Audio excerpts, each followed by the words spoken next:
নমস্কার বন্ধুরা, Mina kitchen home রেসিপিতে আপনাদেরকে সকলকে স্বাগত জানাই। তো রান্নার রেসিপি নিয়ে আপনাদের কাছে চলে এসেছি। রেসিপির নাম হচ্ছে কুমড়ো শাকের পোস্ত। তো এখানে এখনো শাকটা কাটা হয়নি, শাকটা কাটবো। সবে শাকটা তুলে নিয়ে এসেছি, এসে আপনাদেরকে আমি দেখাচ্ছি।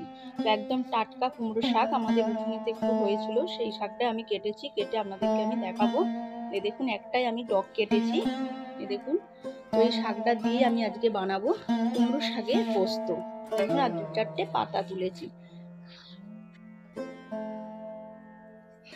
তো প্রথমে শাকটা আমি কেটে নেবো, কেটে নিয়ে ভালো করে জল ঝরিয়ে ধুয়ে রেখে দেবো। তারপর আপনাদেরকে আমি দেখাবো, রান্নাটাও আপনাদেরকে আমি দেখাবো।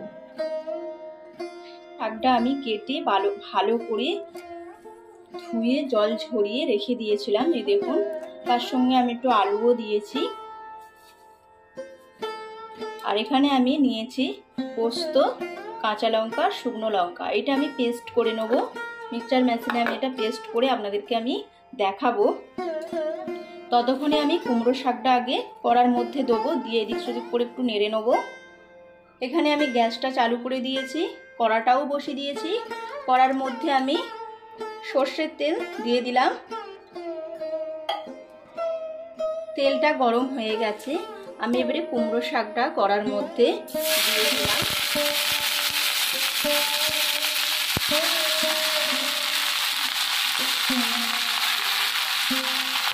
কুমড়ো শাকটা ভালো করে আমি উল্টে নেব।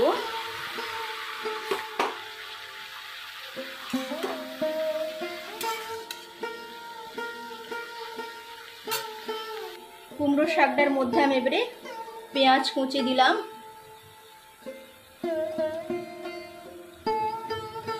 একটা বড় সাইজের আমি পেঁয়াজটা দিয়েছি।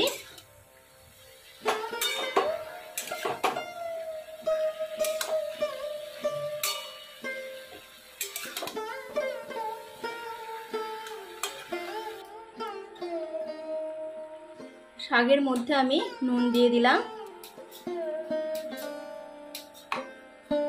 কুমড়ো শাকটা আমি প্রেসারের মধ্যে দিয়ে দেবো, 2টো সিটি দিয়ে তারপরে আপনাদেরকে আমি দেখাবো। কারণ শাকটা আমি প্রেসারে দিচ্ছি, কারণ কুমড়ো শাক একটু খসখসে মতন, আর প্রেসারে দিলে ভালো সেদ্ধও হবে।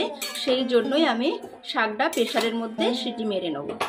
সেদ্ধ করে প্রেসারের মধ্যে আমি সিটি দিয়ে তারপর আপনাদেরকে আমি দেখাবো। নুনটা দিয়েছি, সেই জন্য আমি একটু নাড়াচাড়া করে নেব, কারণ যাতে শাকটার মধ্যে ভালোভাবে নুনটা ঢুকে যায়। তারপর আমি প্রেসারের মধ্যে দেবো। গ্যাসটা অফ করে দিলাম। শাকটা এবার আমি প্রেসারের মধ্যে দিয়ে দিলাম।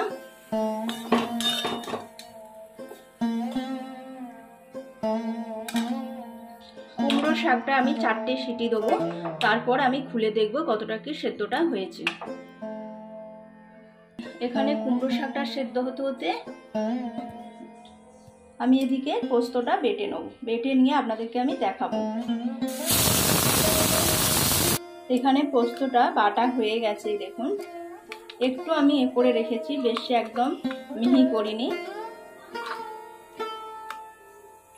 এখানে কড়াটা বসিয়ে দিয়েছি, কড়ার মধ্যে আমি সর্ষের তেল দিয়ে দিলাম। তেলটা গরম হয়ে গেছে, আমি এখানে দেবো 5 ফোড়ন।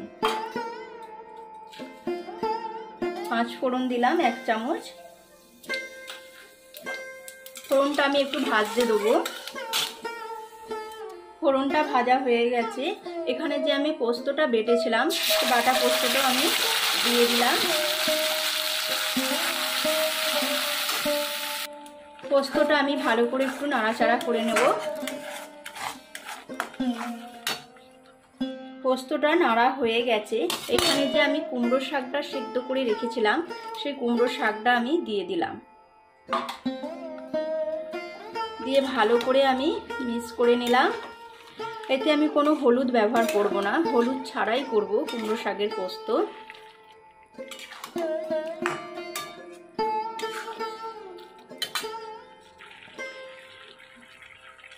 হাফ চামচ নুন দিলাম। কুমড়ো শাকটা সেদ্ধর সময় আমি নুনটা দিয়েছিলাম, আমি অল্প করেই নুনটা দিলাম। এতে আমি আর কোনো জলটা ব্যবহার করব না। সেদ্ধ করেছিলাম, তার জল একটু বেশি ছিল, সেই জলটাই আমি দিয়েছি। আর এখানে চিনি দিলাম। কুমড়ো শাকে একটু চিনি না দিলে মিষ্টি মিষ্টি না হলে ভালো লাগে না খেতে, তো আমি চিনিটা দিলাম পরিমাণ মতন। দিয়ে ভালো করে মিশিয়ে নিলাম।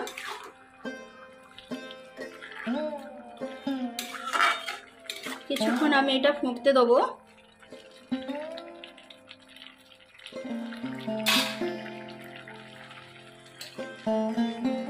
পোস্তটাতে আমি সামান্য তেল দেবো, সর্ষের তেল দিলাম, উপর থেকে ছড়িয়ে দিলাম। দিয়ে ভালো করে আমি এবারে মিক্স করে নিলাম। কিছুক্ষণ আমি তেলটা দেওয়ার পর একটু নাড়াচাড়া করে নেব।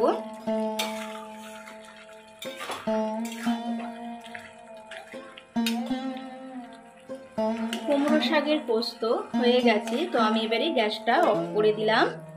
একটা জায়গার মধ্যে আমি এবারে তুলে নেব। একটা আমি তুলে নিলাম।